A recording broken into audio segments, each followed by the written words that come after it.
آج کا ہمارا سبق نمبر جو ہے وہ 4 ہے۔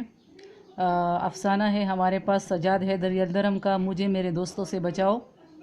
افسانے کی تعریف کے بارے میں پہلے بھی آپ لوگ کو بتا چکی ہوں، جب ہم چیپٹر پرنانی پڑھ رہے تھے وہ افسانہ، تو افسانے کی تعریف میں آپ کو بتا چکی ہوں۔ سجاد حیدر یلدرم کی جو ہے اب حالات زندگی ہم پڑھتے ہیں کہ سجاد حیدر یلدرم جو ہے وہ کس قسم کے جو ہے وہ افسانہ نگار ہے۔ اور ہم نے افسانے کی تاریخ میں جو ہے یہ بھی پڑھا تھا کہ اردو ادب کے جو سب سے پہلے افسانہ نگار ہے وہ سجاد حیدر یلدرم کو ہی مانا جاتا ہے۔ ولادت ان کی جو ہے وہ 1880 ہے، وفات جو ہے وہ 1943 ہے۔ سجاد حیدر یلدرم کا نام اردو ادب میں ایک خاص طرز نگارش سے منسوب ہے۔ طرز نگارش سے یعنی طریقہ تحریر سے جو ہے، طریقہ انداز سے جو ہے وہ منسوب ہے، منسلک ہے۔ انہوں نے علی گڑھ کالج میں تعلیم پائی تھی۔ پہلے نواب اسماعیل خان تالکہ دار میرٹھ اور پھر مہاراجہ صاحب محمود آباد کے پرائیویٹ سیکرٹری رہے۔ اس کے بعد گورنمنٹ کے اسسٹنٹ پولیٹیکل ایجنٹ ہو کر برطانوی سفارت خانے بغداد میں کام کرتے رہے۔ بغداد سے واپسی پر یوپی مخفف ہے اتر پردیش کا میں گورنمنٹ نے انہیں ڈپٹی کلیکٹر کے عہدے پر فائز کیا۔ ڈپٹی کلیکٹر یعنی حاکم ضلع جو ہوتا ہے، وصول کرنے والا جو ہوتا ہے۔ کچھ عرصہ مسلم یونیورسٹی علی گڑھ میں رجسٹرار رہے۔ ملازمت سے سبکدوش ہونے کے بعد یعنی فارغ ہونے کے بعد انتقال کیا۔ ان کا طرز نگارش، ان کا جو طریقہ تحریر ہے، چست یعنی موضوع تراکیب سے عبارت ہے۔ سجاد حیدر اردو میں ادب لطیف کے موجد ہے یعنی ایجاد کرنے والے ہیں۔ ان کے افسانوں اور مضامین کا مجموعہ خیالستان کے نام سے دنیا ادب میں کافی شہرت رکھتا ہے۔ انہوں نے اردو افسانہ نگاری کو خوبصورت ترجموں سے مالا مال کیا یعنی بھر دیا، اور ان کے افسانوں کا جو پہلا مجموعہ ہے وہ خیالستان ہے۔ اب ان کے افسانوں میں 3 خصوصیات ہے۔ اس کو آپ نے غور سے پڑھنا ہے کیونکہ یہ آپ کے آبجیکٹیو میں بھی آتا ہے، اور اکثر جو آپ کا سیکشن بھی ہے اس میں بھی کویسچن اکثر آتا ہے کہ سجاد حیدر یلدرم کے افسانوں کی 3 خصوصیات جو ہے وہ کون سے ہے۔ تو ان میں ہمارے پاس جو پہلی خصوصیت ہے وہ ہے نفسیاتی نقطہ نظر، یعنی ہر کردار، ہر منظر کا جو نفسیاتی نقطہ نظر ہے وہ ہمارے سامنے اس طرح پیش کرتے ہیں کہ اس کردار کا جو نفسیاتی نقطہ نظر ہے اس کو ہم سمجھ سکتے ہیں، جو افسانے کے ہر حصے میں یکساں طور پر یعنی ایک جیسا ظاہر ہوتا ہے، نمایاں رہتا ہے۔ دوسری خصوصیت جو ہے وہ رومان ہے۔ رومان یعنی ان کے افسانوں میں تھوڑا سا رومانٹک جو ہے منظر بھی ہمارے سامنے جو ہے وہ آ جاتا ہے۔ وہ ایک رومانی افسانہ نگار ہے۔ خیالی پیکر بنانے اور ان کے گرد رومانی فضا پیدا کرنے میں انہیں خاص کمال حاصل ہے۔ تو دوسری خصوصیت ان کی جو ہے وہ رومان ہے، پہلی جو ہے وہ نفسیاتی نقطہ نظر ہے، اور تیسری خصوصیت جذبات لطیف کی مصوری ہے، یعنی ہر کردار کے جذبات جو ہے وہ ہمارے سامنے اس طرح پیش کرتے ہیں کہ اس کردار کے جو جذبات ہے وہ بالکل ایک تصویر کی طرح جو ہے وہ ہمارے سامنے آ جاتے ہیں جب ان کا افسانہ ہم پڑھتے ہیں۔ انہی خصوصیات نے سجاد حیدر کو 20ویں صدی کا شگفتہ قلمکار اور ادیب بنایا ہے۔ ان 3 خصوصیات کی بنا پر سجاد حیدر یلدرم کو اردو ادب میں 20ویں صدی کا شگفتہ قلمکار اور ادیب جو ہے وہ مانا جاتا ہے۔ اب ان کی جو مشہور تصانیف ہے خیالستان، ان کی جو افسانوں کا پہلا مجموعہ ہے ثالث بالخیر، جلال الدین خوارزم شاہ، حکایات اور احساسات۔ اب ہم آتے ہیں چیپٹر کی طرف، مجھے میرے دوستوں سے بچاؤ۔ یہ ایک ایسا افسانہ ہے، ایک ایسے فقیر کے گرد یہ افسانہ جو ہے گھومتا ہے۔ یہ افسانہ جو سجاد حیدر یلدرم نے جو ہے بازار میں جاتے ہوئے ایک فقیر کو دیکھا اور اس کی جو درد بری سپیچ تھی وہ سنی کہ وہ کس قسم کا آدمی تھا، وہ کیسے صدا لگا رہا تھا، ظاہری شکل و صورت جو ہے وہ اس کی کیسی تھی، اس کے کتنے بچے تھے، وہ کیوں یہ بول رہا تھا۔ یہ ساری باتیں سن کر سجاد حیدر یلدرم جو ہے وہ بہت متاثر ہوتا ہے، کیونکہ سجاد حیدر یلدرم خود بھی ایک ادیب ہے اور اس کے اتنے دوست ہیں کہ جب وہ کچھ لکھتا ہے، کچھ لکھنے بیٹھتا ہے اور اس کے دوست وقت بے وقت آتے ہیں تو ان کے جتنے بھی خیالات ہیں وہ منتشر ہو جاتے ہیں۔ تو وہ تنہائی میں بیٹھ کر جو ہے جو کچھ لکھ سکتا ہے وہ دوستوں کے درمیان بیٹھ کر نہیں لکھ سکتا۔ اس طرح سجاد یلدرم جو ہے اس فقیر کو جو ہے اپنے سے بہتر جانتا ہے کہ یہ مجھ سے کتنا اچھا ہے کہ اس کے کوئی دوست نہیں ہے، اور میرے اتنے زیادہ دوست ہیں جو وقت بے وقت مجھے آ کر تنگ کرتے ہیں، کتاب بیچتے ہیں کہ اس پہ تبصرہ کرو، مجھے جلسوں اور جلوسوں میں لے کر جاتے ہیں، اور کبھی شکایت کرتے ہیں کہ تم ہمارے پاس نہیں ہے، تم ہمارا پوچھتے نہیں ہو۔ تو ہم اس میں یہی پڑھتے ہیں کہ ایک دن میں دلی کے چاندنی چوک میں سے گزر رہا تھا۔ چاندنی چوک دہلی کا مشہور بازار ہے، یہاں بازار حسن تھا، اور ہر طرح قیمتی سامان جو ہے قیمتی سامان کی دکانیں تھی، اور وہاں کے جو امیر لوگ تھے وہ بھی وہاں پہ جا کر جو ہے وہ چیزیں لیا کرتے تھے کہ میری نظر ایک فقیر پر پڑی جو بڑے مؤثر طریقے سے یعنی بھرپور انداز سے اپنی حالت اظہار یعنی اپنی حالات جو ہے لوگوں سے بیان کرتا جا رہا تھا۔ 2-3 منٹ کے وقفے کے بعد یہ درد سے بری ہوئی اسپیچ انہی الفاظ اور اسی پیرائے میں اسپیچ یعنی تقریر پیرائے میں یعنی اسی انداز میں دہرا دی جاتی تھی۔ یہ طرز کچھ مجھے ایسا خاص معلوم ہوا، یعنی اس کا یہ طریقہ یہ انداز مجھے ایسا خاص معلوم ہوا کہ اس کا فقیر کا مصنف جب دلی کے چاندنی چوک سے گزر رہا تھا تو اس کی نظر ایک فقیر پر پڑی اور وہ اپنی حالت اظہار جو ہے وہ سنا رہا تھا۔ 2-3 منٹ کے وقفے کے بعد وہ دوبارہ جو ہے وہ اپنی تقریر جاری رکھتا ہے اور اسی انداز میں وہی باتیں کرتا ہے جو وہ پہلے کہہ رہا تھا۔ مصنف کو سجاد حیدر یلدرم کو اس کا یہ طریقہ اتنا خاص معلوم ہوا کہ اس شخص کو دیکھنے اور اس کے الفاظ سننے کے لیے ٹھہر گیا۔ اس فقیر کا قد لمبا، جسم خوب موٹا تازہ اور چہرہ ایک حد تک خوبصورت ہوتا، مگر بدماشی اور بے حیائی نے صورت مسخ کر دی تھی۔ مسخ یعنی بگاڑ دی تھی، کیونکہ کپڑے بھی اس کے پٹے پرانے تھے اور ایک جو ہے وہ بھکاری تھا، تو اس لیے اس لوگوں سے بھیک مانگتے ہوئے اس کا چہرہ اور بھی جو ہے اگر خوبصورت ہوتا، کیونکہ وہ جسم سے موٹا تازہ تھا، مگر اس کا حلیہ ایسا تھا کہ وہ بالکل بھی اچھا نہیں لگ رہا تھا، بلکہ اپنی شکل سے بے حیا اور بدماش جیسا لگ رہا تھا۔ یہ تو اس کی شکل تھی، رہی اس کی صدا یعنی آواز، تو میں ایسا شکیل قلب نہیں ہوں، یعنی ایسا بے رحم یا سخت دل نہیں ہوں کہ صرف اس کا مختصر سا خلاصہ لکھوں، یعنی صرف اس کی صحت اور اس کے کپڑوں اور اس کی آواز کے بارے میں نہیں، بلکہ جو میں نے دیکھا اس کا خلاصہ میں آپ کو مختصر بیان کرتا ہوں۔ وہ اس قابل ہے کہ لفظ بلفظ لکھی جائے، چنانچہ وہ اسپیچ یا صدا جو کچھ کہیں یہ تھی، یعنی فقیر نے جو بھی اپنے صدا میں کہا اب مصنف جو ہے وہ بیان کرے گا۔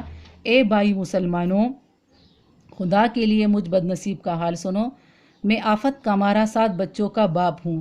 وہ فقیر یہ آواز لگا رہا تھا کہ اے اللہ کے بندو، خدا کے لیے مجھ بد نصیب کا جو ہے وہ حال سنو، میں مصیبتوں کا مارا، میرے 7 بچے ہیں، اب روٹیوں کو محتاج ہوں، یعنی وہ اتنا مصیبت زدہ تھا، اس کے پاس کچھ بھی نہیں تھا کہ وہ روٹی کا بھی محتاج تھا، اور اپنی مصیبت ایک ایک سے کہتا ہوں، میں بھیک نہیں مانگتا، میں یہ چاہتا ہوں کہ اپنے وطن کو چلا جاؤں، مگر کوئی خدا کا پیارا مجھے گھر بھی نہیں پہنچاتا۔ بھائی مسلمانوں، میں غریب الوطن یعنی پردیسی، یہاں پہ یہ بتانے کی وہ کوشش کر رہا ہے فقیر کہ وہ اس کی حالت کیسی ہے اور وہ کہاں پہ ہے، پردیسی ہے۔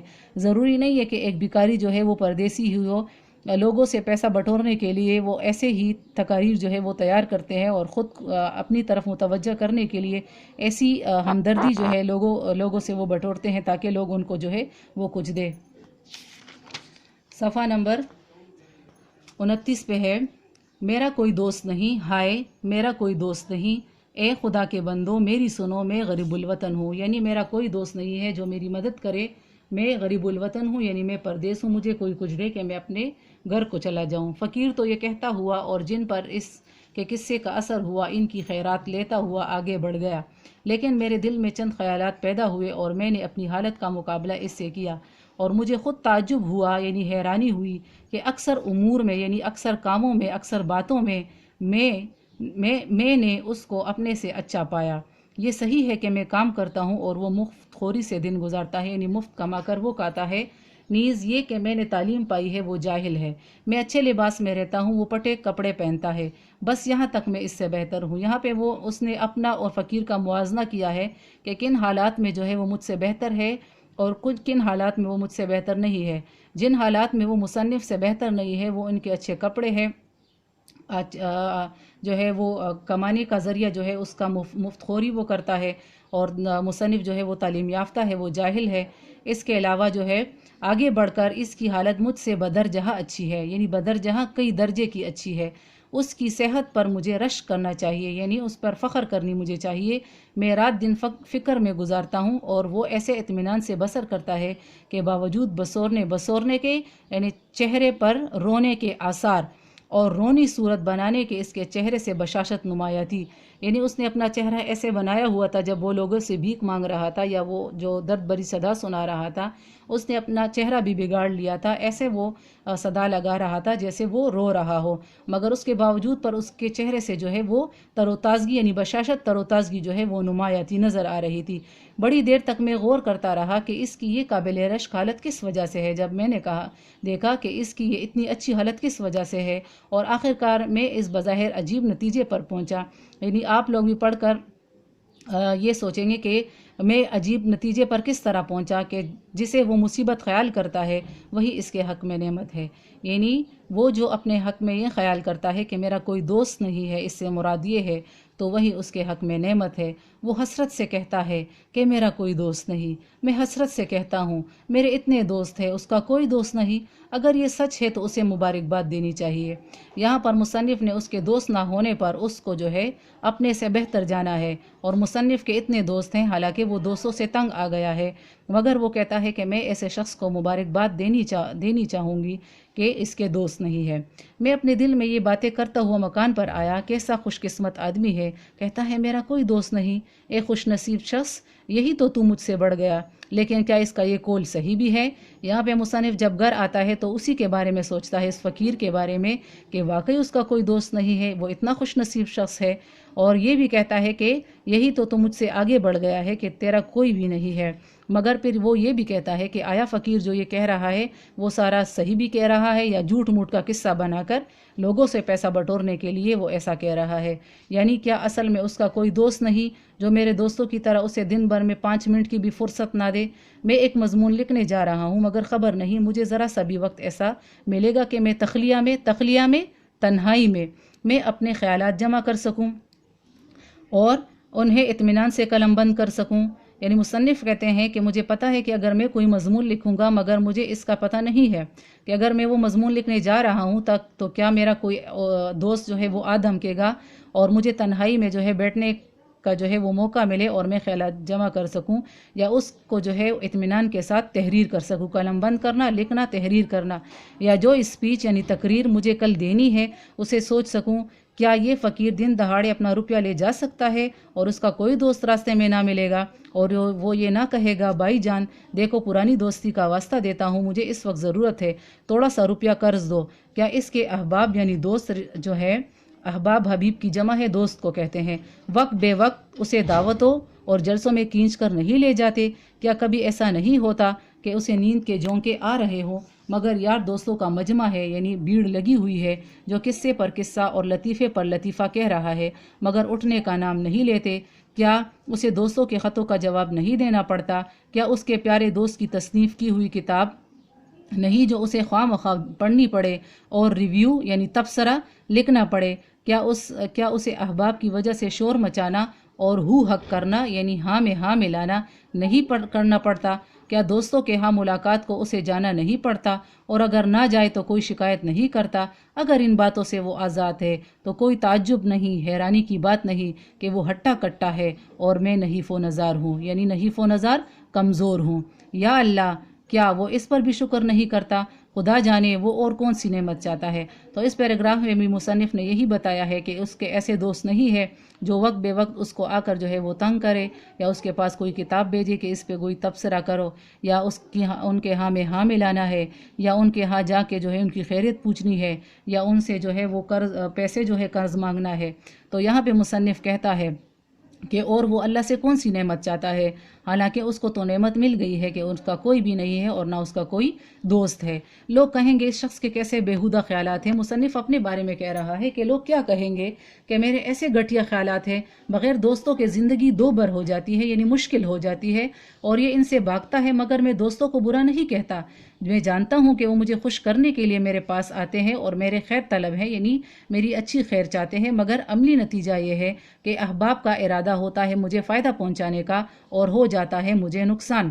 کیسا نقصان ہو جاتا ہے کہ اگر وہ اس کے گھر آتے ہیں اس کے دوست، اور وہ کچھ لکھنے بیٹھ گیا ہے حالانکہ اس کے دوست 2 منٹ بھی اس کے پاس نہیں گزرتے، مگر مصنف کے جو کل خیالات ہوتے ہیں وہ اپنے ساتھ لے کر جاتے ہیں. ان کے خیالات جو ہے ایسے منتشر ہو جاتے ہیں کہ اگر وہ پھر کافی سوچے بھی تو اس کے خیالات دوبارہ ویسے نہیں ہوتے جس طرح انہوں نے لکھنے کے لیے پہلے سوچا تھا. تو مصنف کا کافی نقصان جو ہے وہ ایسا ہو جاتا ہے. چاہے مجھ پر نفرین کی جائے، میں یہ کہے بغیر نہیں رہ سکتا. نفرین یعنی مجھے لعنت ملامت کیا جائے، مگر میں یہ کہے بغیر نہیں رہ سکتا کہ آج تک میرے سامنے کوئی یہ ثابت نہ کر سکا کہ احباب کا ایک جمع غفیر رکھنے اور شناسائی کے دائرے کو وسیع کرنے سے کیا فائدہ ہے. یعنی دوستوں کا اتنا زیادہ جمگٹا بنانے اور لوگوں سے واقفیت رکھنے کے کیا فائدے ہیں. کوئی میرے سامنے جو ہے اس کا جواز پیش نہیں کر سکتا. میں تو یہاں تک کہتا ہوں کہ اگر دنیا میں کچھ کام کرنا ہے اور باتوں ہی میں عمر نہیں گزارنی ہے تو بعض نہایت عزیز دوستوں کو چھوڑنا پڑے گا، چاہے اس سے میرے دل پر کیسا ہی صدمہ ہو. یہاں پہ مصنف کہتا ہے کہ اگر زندگی میں اپنی منزل پانی ہے یا اگر کچھ بننا ہے تو ایسے میں اگر اپنے عزیز دوستوں کو چھوڑنا بھی پڑے اس سے چاہے آپ کے دل پر کیسا ہی صدمہ کیوں نہ ہو، آپ خفا کیوں نہ ہو، مگر اس کو چھوڑنا پڑے گا. مثلا میرے دوست احمد مرزا، جنہیں میں بڑبڑیا دوست کہتا ہوں، یہ نہایت معقول آدمی ہے. معقول یعنی مناسب ہے، اور میری ان کی دوستی نہایت پرانی اور بے تکلفی کی ہے، مگر حضرت کی خصلت میں یعنی عادت میں، فطرت میں یہ داخل ہے کہ 2 منٹ نچلا یعنی آرام سے نہیں بیٹھا جاتا. جب آئیں گے شور مچاتے ہوئے، چیزوں کو الٹ پلٹ کرتے ہوئے. غرض ان کا آنا بونچال کے آنے سے کم نہیں ہے.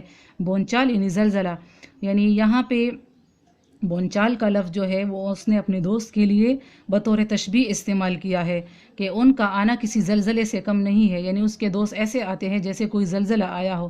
تو یہاں پہ ہمارے پاس جو ہے علم بیان کی روح سے یہ تشبیہ ہے، یعنی اپنے دوست کو بونچال کے آنے سے جو ہے وہ تشبیہ دی ہے. جب وہ آتے ہیں تو میں کہتا ہوں کوئی آ رہا ہے، قیامت نہیں ہے. ان کے آنے کی مجھے دور سے خبر ہو جاتی ہے، باوجود یہ کہ میرے لکھنے پڑھنے کا کمرہ چھت پر ہے. اگر میرا نوکر کہتا ہے میاں اس وقت کام میں بہت مشغول ہے، مصروف ہے، تو وہ فوراً چیخنا شروع کر دیتے ہیں. کمبخت کو اپنی صحت کا. تو اس پیراگراف میں یہ بتایا گیا ہے ان کے جو دوست ہیں احمد مرزا کے وہ کیسے ہیں. بڑبڑیا دوست یعنی پیٹ کا ہلکا اور اچھے آدمی ہے، مگر اس کی عادت میں یہ ہے کہ جب وہ آتے ہیں تو آرام سے نہیں بیٹھتے، چیزوں کو الٹ پلٹ کر کے ایسے آتے ہیں جیسے کوئی قیامت، کوئی زلزلہ آیا ہو. اور جب وہ آتے ہیں تو ساتھ میں یہ بھی کہتا ہے کہ کوئی آ رہا ہے، قیامت نہیں ہے، مگر مجھے دور سے ہی خبر ہو جاتی ہے کہ کون آیا ہے. اور جب میں اپنے کمرے میں اوپر بیٹھ کے کچھ لکھتا ہوں تو وہ پھر نوکر سے پوچھتے ہیں اور نوکر بتاتے ہیں کہ وہ کام میں مصروف ہے. تو کمبخت جو ہے پھر اپنی صحت کا میرے بارے میں کہتا ہے کہ کمبخت اپنی صحت کا بھی تو خیال نہیں. نوکر کی طرف مخاطب ہو کر خیراتی کب سے کام کر رہے ہیں؟ پھر نوکر سے پوچھتے ہیں بڑی دیر سے. توبہ توبہ، اچھا بس میں 1 منٹ ان کے پاس بیٹھوں گا، مجھے خود جانا ہے. چھت پر ہوں گے نا، میں پہلے ہی سمجھتا تھا. پھر نوکر سے پوچھتا ہے کہ کب سے کام کر رہا ہے، کہاں پہ ہے؟ چھت کے اوپر بیٹھ کے وہ کام کر رہا ہے. تو جا کے وہ خود ان سے جو ہے ملنے چھت پر جاتے ہیں. یہ کہتے ہوئے وہ اوپر آتے ہیں اور دروازہ کو اس زور سے کھولتے ہیں کہ گویا گولا آ کے لگا. گولا آ کے لگا یعنی اس کے آنے کو جو ہے وہ گولے سے تشبیہ دی ہے. آج تک انہوں نے دروازہ کٹکھٹایا نہیں اور آندھی کی طرح داخل ہوتے ہیں. اس کے آنے کو جو ہے وہ آندھی سے یعنی ایک طوفان سے تشبیہ دی ہے کہ وہ کس جذبات سے جو ہے وہ آتے ہیں. آہا ہا ہا، آخر تمہیں میں نے پکڑ لیا، مگر دیکھو میری وجہ سے اپنا لکھنا بند مت کرو. میں حرج کرنے نہیں آیا، یعنی تمہارا ٹائم یا تمہارا نقصان جو ہے وہ کرنے نہیں آیا. خدا کی پناہ کس قدر لکھ ڈالا. کہو طبیعت تو اچھی ہے، میں تو صرف یہ پوچھنے آیا تھا. واللہ مجھے کس قدر خوشی ہوتی ہے کہ میرے دوستوں میں ایک شخص ایسا ہے جو مضمون نگار کے لقب سے پکارا جا سکتا ہے. لو اب جاتا ہوں، میں بیٹھوں گا نہیں، 1 منٹ نہیں ٹھہرنے کا. تمہاری خیرت دریافت کرنی تھی. خدا حافظ. جب وہ صرف یہی کہتا ہے کہ میں تمہاری طبیعت جو ہے وہ پوچھنے آیا ہوں، اور مجھے اس پر فخر ہے اور خوشی بھی ہے کہ ہمارے دوستوں میں ایک دوست جو ہے وہ مضمون نگار کے نام سے یا لقب سے جو ہے وہ جانا جاتا ہے. پھر وہ 1 منٹ نہیں بیٹھتا اور اس کی خیرت دریافت کر کے خداحافظ کہہ کر چلا جاتا ہے. یہ کہہ کر وہ نہایت محبت سے مصافحہ کرتے ہیں، ہاتھ ملاتے ہیں اور اپنے جوش میں میرے ہاتھ کو اس قدر دبا دیتے ہیں کہ انگلیوں میں درد ہونے لگتا ہے اور میں قلم نہیں پکڑ سکتا. تو یہ علیحدہ رہا. اپنے ساتھ میرے کل خیالات یعنی تمام خیالات کو بھی لے جاتے ہیں. خیالات کو جمع کرنے کی کوشش کرتا ہوں، مگر اب وہ کہا اور دیکھا جائے تو میرے کمرے میں 1 منٹ سے زیادہ نہیں رہے. تاہم یعنی پھر بھی وہ اگر گھنٹوں رہتے تو اس سے زیادہ نقصان نہ کرتے، چاہے وہ 1 منٹ بیٹھتے یا 1 گھنٹہ یا 2 گھنٹے، جتنا بھی وہ بیٹھتے، مگر جو اس نے کرنا تھا وہ اس نے 1-2 منٹ میں بھی کر لیا۔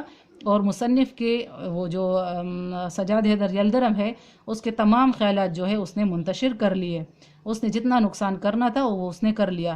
کیا میں انہیں چھوڑ سکتا ہوں؟ میں اس سے انکار نہیں کرتا کہ میری اور ان کی دوستی بہت پرانی ہے اور وہ مجھ سے بھائیوں کی طرح محبت کرتے ہیں۔ یہاں پہ بھی انہوں نے اس کو جو ہے بھائیوں کی محبت سے جو ہے وہ تشبیہ دی ہے اپنے دوست کو۔ تاہم پھر بھی میں انہیں چھوڑ دوں گا، ہاں چھوڑ دوں گا، اگرچہ کلیجے پر پتھر رکھنا پڑے۔ کلیجے پر پتھر رکھنا جو ہے وہ محاورہ ہے، محاورے کی تعریف میں آگے بھی کئی مرتبہ جو ہے وہ بیان کر چکی ہوں۔ یہاں پہ کلیجے پر پتھر رکھنا کا مطلب ہے یعنی پرلے سرے کا صبر کرنا۔ اور لیجئے دوسرے دوست محمد تحسین ہے، یہ بال بچوں والے صاحب ہے اور رات دن انہی کے فکر میں رہتے ہیں۔ جب کبھی ملنے آتے ہیں تو تیسرے پہر کے قریب آتے ہیں، جب میں کام سے تو فارغ ہو چکتا ہوں لیکن اس قدر تکا ہوا ہوتا ہوں کہ دل چاہتا ہے کہ 1 گھنٹہ آرام کرسی پر خاموش پڑا رہوں، مگر تحسین آئے ہیں اور ان سے ملنا ضروری ہے۔ ان کے پاس باتیں کرنے کے لیے سوائے اپنی بیوی بچوں کے بیماری کے اور کوئی مضمون ہی نہیں۔ میں کتنی ہی کوشش کروں مگر وہ اس مضمون سے باہر نہیں نکلتے۔ اگر میں موسم کا ذکر کرتا ہوں تو وہ کہتے ہیں ہاں بڑا خراب موسم ہے، میرے چھوٹے بچے کو بخار آ گیا ہے، منجلی لڑکی کو یعنی درمیانی جو اس کی بیٹی ہے کانسی میں مبتلا ہے۔ اگر لٹریچر یعنی ادب کے بارے کے متعلق گفتگو شروع کرتا ہوں تو تحسین صاحب فوراً معذرت پیش کرتے ہیں کہ بھائی آج کل گھر بھر بیمار ہے، مجھے اتنی فرصت کہاں، میرے پاس اتنا یعنی وقت کہاں ہے کہ اخبار پڑھوں۔ اگر کسی عام جلسہ میں آتے تو اپنے لڑکوں کو ساتھ لیے ہوتے اور ہر ایک سے بار بار پوچھتے رہتے ہیں کہ طبیعت تو نہیں گھبراتی، پیاس تو نہیں معلوم ہوتی، کبھی کبھی نبض بھی دیکھ لیتے ہیں، اور وہاں بھی کسی سے ملتے ہیں تو گھر کی بیماری ہی کا ذکر کرتے ہیں۔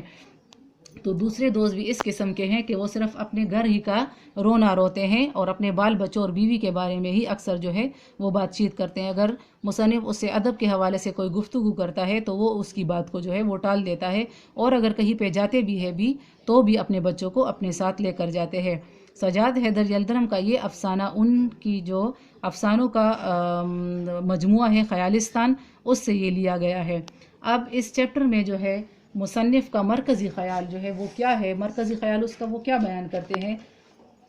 اس افسانے کا مرکزی خیال وہ یہ بیان کرتے ہیں کہ اگرچہ دوستی ایک عظیم رشتہ ہے اور دوست ہی مشکل وقت میں ایک دوسرے کے کام آتے ہیں، خوشی اور غم میں ان کا سہارا بنتے ہیں اور ایک دوسرے کا دکھ درد بانٹتے ہیں، لیکن اس جذبے میں خود غرضی شامل ہو جائے تو الٹا عذاب بن جاتا ہے، کیونکہ ایسے میں لوگ اپنے مفاد کی خاطر ہر وقت دوسروں کو دوستی جیسے عظیم رشتے کی آڑ میں دھوکہ دیتے ہیں اور بے جا ہمدردیاں جتانے کے غرض سے ہر وقت دوسروں کے سر پر سوار رہتے ہیں اور یہ احساس تک نہیں کرتے کہ دوسروں کا قیمتی وقت ان کی بیکار باتوں میں ضائع ہو رہا ہے۔ لہٰذا ہمیں ایسے دوست نہیں بنانے چاہیے جو رحمت کی بجائے زحمت بن جائے۔ ایک اور بات یہ بتائی گئی ہے اس افسانے میں کہ کچھ لوگ اللہ کے نام پر دوسروں کو دھوکہ دیتے ہیں، جھوٹی کہانیاں گڑھ کر لوگوں سے پیسہ بٹورتے ہیں اور اللہ کی طرف سے ملنے والی صحت جیسی نعمت کی ناشکری کرتے ہیں اور بھیک کا سہارا لے کر دوسروں کی بے جا ہمدردیاں حاصل کرنا چاہتے ہیں اور جھوٹ بول کر دوسروں سے اپنا مفاد حاصل کرتے ہیں جس کی انہیں سزا ملتی ہے۔ تو یہاں پہ مصنف نے ہمیں جو ہے اس کہانی میں یہ مرکزی خیال جو ہے وہ بیان کیا ہے۔ اب جو ہے مشق میں ہمارے پاس جو پہلا کویسچن ہے، متن کے مطابق درست جواب کا انتخاب کریں۔ مصنف کی نظر آپ لوگ جو ہے افسانہ آپ لوگوں نے سبق پڑھ لیا ہے، اب اس کو جو ہے ٹک کا نشان لگانے میں آپ کو آسانی بھی ہوگی، آپ اپنی کتابوں پر جو ہے وہ ٹک کا نشان لگائیں۔ مصنف کی نظر چاندنی چوک میں پڑی کس پر؟ شخص پر، دوست پر، فقیر پر یا بچے پر؟ فقیر پر۔ فقیر حسرت سے کہہ رہا ہے، اس میں صحیح آپشن ہے میرا کوئی دوست نہیں۔ مصنف کا بڑبڑیا دوست کون سا تھا؟ احمد مرزا۔ مصنف کے دوسرے دوست محمد تحسین ہمیشہ فکر میں رہتے تھے کس کے؟ بال بچوں کی، جیسا کہ ہم نے آخر میں پڑھا ہے صفحہ نمبر 33 پہ۔ فقیر خوش قسمت آدمی ہے کیونکہ اس کا کوئی دوست نہیں۔ افسانے کے فقیر کا حلیہ بیان کرے۔ فقیر کی صدا کا حال اپنے الفاظ میں لکھیں۔ کویسچن نمبر 4، فقیر کی صدا سن کر افسانہ نگار کے دل میں کیا خیال پیدا ہوا؟ کویسچن نمبر 5، افسانہ نگار اپنے دوستوں سے کیوں تنگ آ گیا تھا؟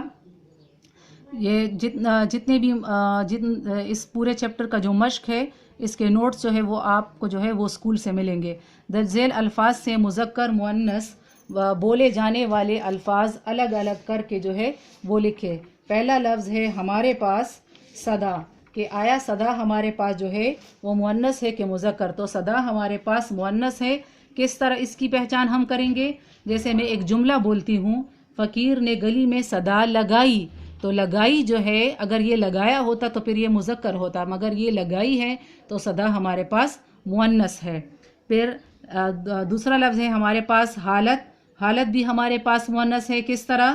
گرمی کی وجہ سے میری حالت خراب ہو گئی، تو یہاں پہ میری علامت جو ہے وہ مؤنث کی ہے۔ پھر نیکسٹ لفظ ہے ہمارے پاس کول، کول ہمارے پاس مذکر ہے۔ کس طرح؟ میں اپنا کیا ہوا کول پورا کروں گی، تو اس میں جو پورا کا لفظ ہے یا کیا ہوا جو ہے وہ مذکر کی علامت ہے۔ پھر نیکسٹ ہے ہمارے پاس واسطہ، واسطہ ہمارے پاس جو ہے وہ مذکر ہے۔ کس طرح؟ خدا کا واسطہ محنت کرو کہ پاس ہو جاؤ، تو اس میں کا لفظ جو ہے وہ مذکر کی علامت ہے۔ طبیعت ہمارے پاس جو ہے وہ مؤنث ہے۔ کس طرح؟ کل رات سے میری طبیعت خراب ہے، تو اس میں میری کی علامت جو ہے وہ مؤنث کی علامت ہے۔ انکار، انکار ہمارے پاس مذکر ہے۔ کس طرح؟ میں نے اپنی کتاب دینے سے انکار کیا، تو کیا کا لفظ مذکر کی علامت ہے۔ ملاقات مؤنث ہے، میں نے اپنی سہیلی سے ملاقات کی، تو کی کا لفظ ہمارے پاس مؤنث کی علامت ہے۔ پھر نیکسٹ ہے نعمت، نعمت ہمارے پاس جو ہے وہ مؤنث ہے۔ آنکھیں اللہ تعالیٰ کی بہت بڑی نعمت ہے، بڑی کا لفظ ہمارے پاس مؤنث کی علامت ہے۔ پھر نیکسٹ ہے واحد جمع، اوپر کے مذکر مؤنث میں ہمارا ایک لفظ رہ گیا ہے جوش، تو جوش ہمارے پاس جو ہے وہ مذکر ہے۔ ہمیں جوش سے نہیں ہوش سے کام لینا چاہیے، تو یہاں پہ جو ہے لینا ہمارے پاس جو ہے وہ اس کی علامت ہے کہ یہ ہمارے پاس مذکر ہے۔ اب واحد جمع ہے ہمارے پاس، تو غریب کا ہمارے پاس جو جمع ہے وہ ہے غربا، غربا۔ جاہل کا ہمارے پاس ہے جہلا، شکل کا ہے اشکال، لفظ کا الفاظ، خیال کا خیالات، لقب کا جمع ہے القاب، اور تصنیف کا جمع ہے تصانیف۔ پھر ہمارے پاس ہے اعراب لگائیں، تو اعراب میں ہمارے پاس جو ہے پہلا لفظ ہے نفرین، تو نون کے اوپر زبر، فے کے اوپر جزم، رے کے نیچے زیر اور یا کے اوپر جزم۔ پھر ہے مجمع، میم کے اوپر زبر، جیم کے اوپر جزم، میم کے اوپر زبر، عین کے اوپر زبر۔ نحیف و نظار، نون کے اوپر زبر، ہے کے نیچے زیر، یا کے اوپر جزم، واو کے اوپر زبر، نون کے اوپر زبر، زے کے اوپر زبر اور الف کے اوپر بھی زبر، تو نحیف و نظار۔ احباب، الف کے اوپر زبر، ہا کے اوپر جزم، با کے اوپر زبر۔ پھر ہے قیامت، اس لفظ کو اکثر لوگ غلط پڑھتے ہیں، قیامت پڑھتے ہیں، جبکہ جو صحیح تلفظ ہے اس کا وہ ہے قیامت۔ کاف کے نیچے زیر، یا کے اوپر زبر، میم کے اوپر زبر اور تا کے اوپر جزم، تو یہ قیامت ہو جائے گا۔ پھر درج ذیل الفاظ و تراکیب کو جملوں میں استعمال کریں، معنی بھی میں بتا چکی ہوں، جملے پھر آپ خود بنانے کی جو ہے وہ کوشش کریں۔ حالت اظہار یعنی اپنی حالت سنانا، غریب الوطن پردیسی، بشاشت تر و تازگی، قابل رشک یعنی فخر کے قابل، قلم بند یعنی لکھنا تحریر کرنا، جمع غفیر یعنی بہت ہجوم، شناسائی واقفیت، مصافحہ ہاتھ ملانا۔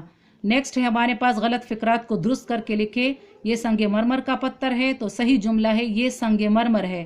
ابن بطوطہ ایک سیاح تھا، تو یہ سیاح کا جو ہے املا غلط ہے، یہ سیاح کالا کے معنی میں آتا ہے۔ اس کے اوپر آپ لوگ یہ سیاح سین یا الف اور ہے، سیاح یعنی سیر و تفریح والا۔ مالی نے گل نرگس کا پھول توڑا، تو گل کا مطلب بھی پھول ہے، تو ایک ہی بار ہم لکھیں گے مالی نے گل نرگس توڑا، کا پھول کو جو ہے وہ کاٹ دیں گے۔ اکبر نے پانی پی لی ہے، پی لی ہے نہیں پی لیا ہے، لی کی جگہ لیا۔ ہارون میرا ہم جماتی ہے، ہم جماتی، جماتی کی جگہ جماعت ہے، تو یہ جو ہے درست جملے تھے۔ اگلا کویشچن ہے ہمارے پاس، درج ذیل عبارت کو غور سے پڑھیں اور بتائیں اس میں کون کون سی تشبیہات استعمال ہوئی ہے۔ سبق پڑھتے وقت میں نے بتا بھی دیا تھا، مگر ایک بار پھر دیکھ لیں۔ سب سے پہلے ہم یہ تشبیہ بتاؤں گی، تشبیہ کی تعریف آپ بار بار پڑھ چکے ہو۔ تشبیہ کسی ایک چیز کو کسی خاص خوبی یا خامی کی وجہ سے کسی دوسری چیز کی مانند یعنی کی طرح قرار دینا تشبیہ کہلاتا ہے۔ جیسے پتھر کی مانند، سخت، بال کی طرح باریک، شہد جیسا میٹھا۔ حروف تشبیہ یہ ہے: کی طرح، کی مانند، جیسا، کاسی، کیسی، مثل وغیرہ۔ یعنی کس طرح؟ جیسے ایک مثال میں آپ کو دیتی ہوں کہ علی چاند کی طرح ہے، تو علی کو جو ہے وہ چاند سے تشبیہ دی ہے۔ علی شیر کی طرح ہے، تو علی کو شیر سے تشبیہ دی ہے۔ تو یہاں پہ اس میں یہ خوبی پائی جا رہی ہے کہ شیر بہادر ہوتا ہے اور چاند خوبصورت ہوتا ہے، تو یہ اس کی جو ہے تشبیہ ہم نے اس کو دی ہے۔ یہاں پہ ہمارے پاس کی طرح کا لفظ جو ہے وہ حروف تشبیہ میں آتا ہے۔ پھر حروف کے آگے ارکان بھی ہے، وہ انشاءاللہ جب ہم نظم پڑھیں گے تو اس میں ہم سارا اس کی تعریف اور ارکان جو ہے